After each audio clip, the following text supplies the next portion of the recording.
For the third time this year, lawmakers in Washington are facing down a deadline to pass a spending bill or risk a government shutdown. A stopgap spending bill expires on Friday, and after budget negotiations broke down again yesterday, President Obama said an agreement is close, but that politics may be hampering any possible deal.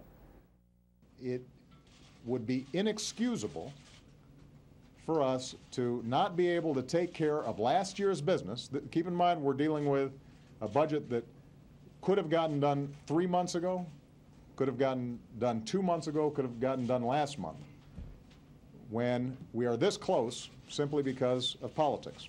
Meanwhile, House Speaker John Boehner insists Republicans were never close to accepting Democrats' offer of $33 billion in cuts. We're not going to allow the Senate nor the White House to put us in a box where we have to make a choice between two bad options. Cutting a bad deal this week in order to keep the government open,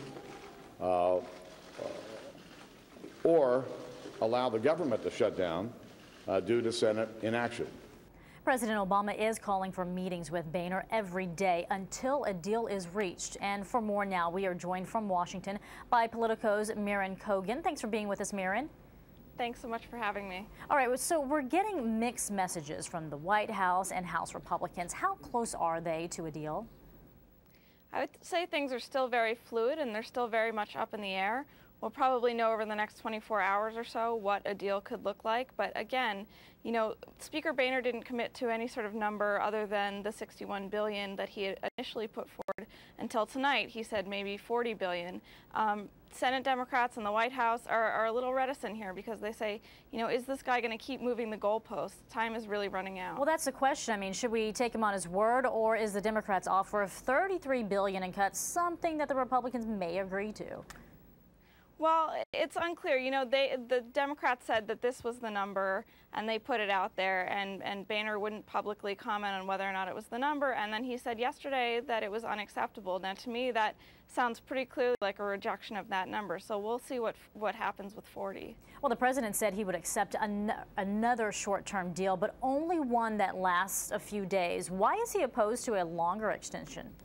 He doesn't want to keep having this fight over and over and over again like Groundhog's Day. It's sort of something that's happened both on the Democrat side and the Republican side. In the House, you had on the last CR, 54 Republicans break away from that vote and vote no because they were sick of doing the CR. So it's unclear to me whether he would have even gotten that through his own conference. So if there is a shutdown, what would that look like?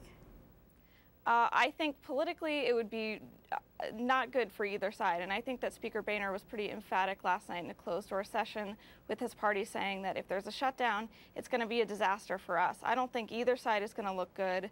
I think it will confirm for a lot of people that, you know, this government can't work together and get anything done, and so I think that that's why everyone's, you know, racing to avoid it. Well, also on Tuesday, Republicans unveiled their budget proposal for next year, and it includes almost $6 trillion in cuts over 10 years and a reconfiguration of Medicaid and Medicare. Explain why this was brought up now and what it means. Well, this is part of the reason why they wanted to get beyond the CR debate. They're saying we have a much bigger thing on the horizon. It's the 2012 budget.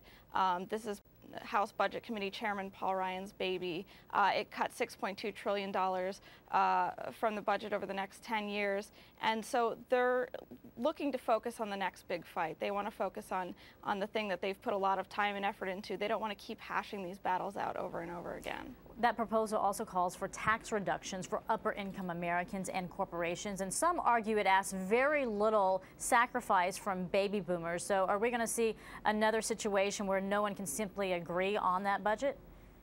You're going to see a lot of fighting about this budget. I think that it's really going to set the stage for the next election. The details in this budget are going to become the talking points for the next election.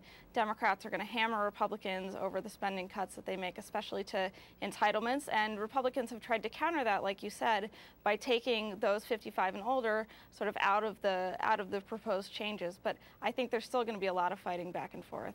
Well, there's a lot of fighting to go until this budget is approved. Okay, Politico's Marin Cogan, thanks for joining us. We do appreciate it. Thanks so much.